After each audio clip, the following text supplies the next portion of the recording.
एक गांव में एक किसान रहता था। एक दिन उसने सोचा कि खेत की बुआई और जुताई का काम तो पूरा हो गया है, चलो ससुराल घूमकर आया जाए। किसान जब ससुराल पहुंचा तो सास, ससुर, साले साली बड़े खुश हुए। सास ने भी दामाद की अच्छी खातिरदारी की और दाल सब्जी में भी खूब सारा घी डालकर दिया। भोजन करके दामाद को खूब आनंद आया और उसने फिर सोचा, चलो फसल तो बो ही दी है, फिर क्यों ना ससुराल में कुछ दिन और रहकर ऐसे ही बढ़िया बढ़िया भोजन किया जाए। फिर जब 2-3 दिन बीत गए और दामाद घर से जाने का नाम ही नहीं ले रहा था, तो सास ने सोचा, ऐसे तो दामाद जी ही सारा घी चट कर जाएंगे और बाकी बच्चों के लिए तो कुछ बचेगा ही नहीं। इन दिनों तेज सर्दी के कारण घी हंडिया में जम रहा था, इसीलिए उसे बिल्ली से बचाने के लिए वो उसे रस्सी से बांधकर छत पर लटका कर रखती थी।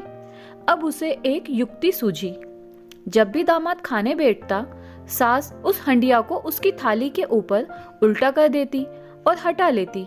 इससे दामाद की थाली में एक बूंद भी घी की ना गिरती। अब दामाद बहुत परेशान, पर वो भी बहुत चतुर था और वह सास की सारी चालाकियां समझ रहा था। अगले दिन जब उसकी सास खेत में जानवरों के लिए चारा लेने गई, दामाद ने उस घी की हंडिया को चूल्हे पर रखकर गर्म कर दिया और चुपचाप उस हंडिया को वैसे ही ऊपर रस्सी से बांधकर टांग दिया। अब सास इस बात से तो अनजान थी कि सारा घी अब हांडी में पिघला हुआ है। अब जब खाने का समय आया तो सास ने घर में खिचड़ी बनाई। फिर दामाद को खिचड़ी थाली में परोस कर दी और बोली, आइए दामाद जी, खिचड़ी खा लीजिए। दामाद जी आकर बैठ गए और सास ने उन्हें थाली में खिचड़ी परोसी और फिर रोज की तरह उसने हंडिया ऊपर से उतारी और दामाद जी की थाली के ऊपर हंडिया उल्टी कर दी। फिर क्या था, सारा का सारा घी दामाद जी की थाली पर ही आ गिरा।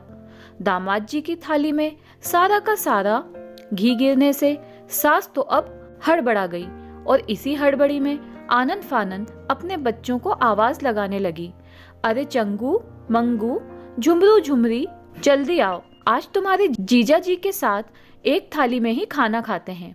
फिर सब उस थाली में ही खाना खाने के लिए बैठ गए और सास ने चालाकी से घी को अपनी और अपने बच्चों की तरफ करने के लिए थाली में ही ज्यादा से ज्यादा घी अपनी ओर समेटते हुए बोलने लगी, देखो दामाद जी, मैंने अपनी बेटी को इतना कपड़ा दिया, इतने गहने दिए, इतने बर्तन दिए, मेरी बेटी को दुख पहुंचाया तो अच्छा ना होगा।